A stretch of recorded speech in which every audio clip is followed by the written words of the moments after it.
Hello বন্ধুরা, জ্ঞানজ্যোতি coaching সেন্টারের পক্ষ থেকে তোমাদের সকলকে জানাই আরো একবার স্বাগত। আজকে আমার আলোচনার বিষয় হচ্ছে ইন্ডিকা গ্রন্থের রচয়িতা কে এবং এর ঐতিহাসিক গুরুত্ব কি। বিষয়টি শুরু করার আগে তোমাদেরকে একটু বলে দিতে চাই, তোমরা যারা আমাদের কোচিং সেন্টারে এখনো যুক্ত হওনি এবং যুক্ত হতে চাইছো তারা উপরে দুটি নাম্বার দেখতে পাচ্ছ 6295916282 এবং 7076398606।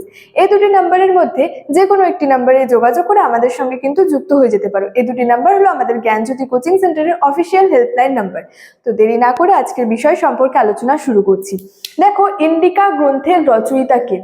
তো এই ইন্ডিকা গ্রন্থের রচয়িতা ছিলেন হচ্ছে মেগাস্থিনিস।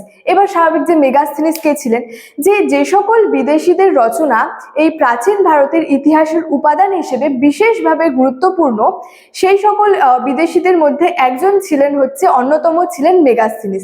এই মেগাস্থিনিস হচ্ছে যে গ্রিক রাজা যে সেলুকাস ছিলেন তার একজন দূত ছিলেন হচ্ছে মেগাস্থিনিস।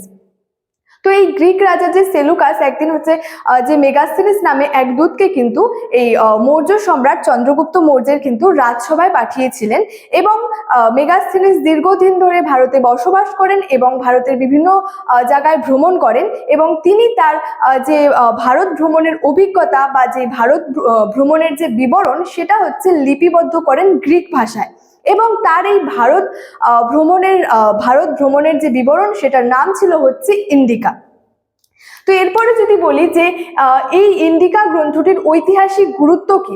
দেখো, এই ইন্ডিকা গ্রন্থটি থেকে কিন্তু মূলত বলা যায় যে চন্দ্রগুপ্ত মৌর্য সম্পর্কে কিন্তু বিস্তারিতভাবে জানা যায় এবং এই ইন্ডিকা গ্রন্থটি থেকে চন্দ্রগুপ্ত মৌর্যের যে শাসন ব্যবস্থা, এছাড়াও মৌর্য যুগের যে অর্থনৈতিক অবস্থা, যে সামাজিক অবস্থা বা সমাজ জীবন সম্পর্কে কিন্তু বিস্তারিতভাবে জানা যায়। এছাড়াও বলা যায় যে এই ইন্ডিকা গ্রন্থের কিন্তু 59টি অংশ হচ্ছে উদ্ধার করা সম্ভবপর হয়েছে।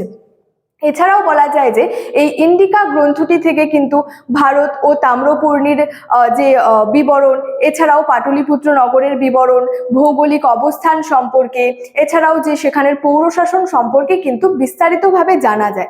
এছাড়াও বলা যায় যে এই যে মেগাস্থিনিসের ইন্ডিকা থেকে কিন্তু যে ভারতের 7টি জাতির কথা কিন্তু জানা যায়। তো এই প্রাচীন ভারতের ইতিহাসের উপাদান হিসেবে কিন্তু এই মেগাস্থিনিসের লেখা যে ইন্ডিকা গ্রন্থটি কিন্তু বিশেষভাবে উল্লেখযোগ্য। তো এই ছিল আজকে আমার আলোচনার বিষয়। ভিডিওটি ভালো লাগলে অবশ্যই লাইক, কমেন্ট এবং বন্ধুদের সঙ্গে শেয়ার করে দিও। দেখা হচ্ছে তোমাদের সঙ্গে পরবর্তী ভিডিওতে। ততক্ষণে ভালো থেকো, সুস্থ থেকো। Thank you so much. Thanks for watching.